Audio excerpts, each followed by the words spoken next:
Hey guys, wanted to show you this new brad nailer I got.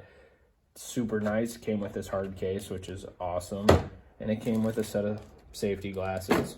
You're gonna want those, but it did not come with any of the oil, which brad nailers I've gotten in the past have came with it, but those brad nailers also were not that well made.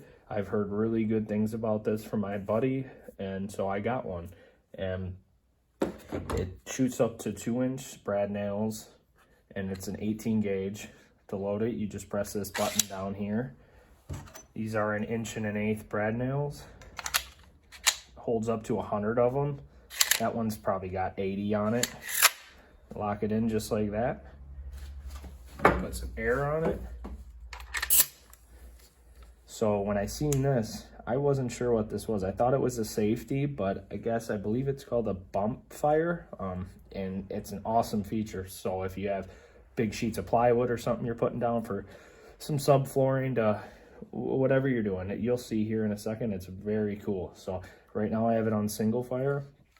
You just press it down like normal, one shot.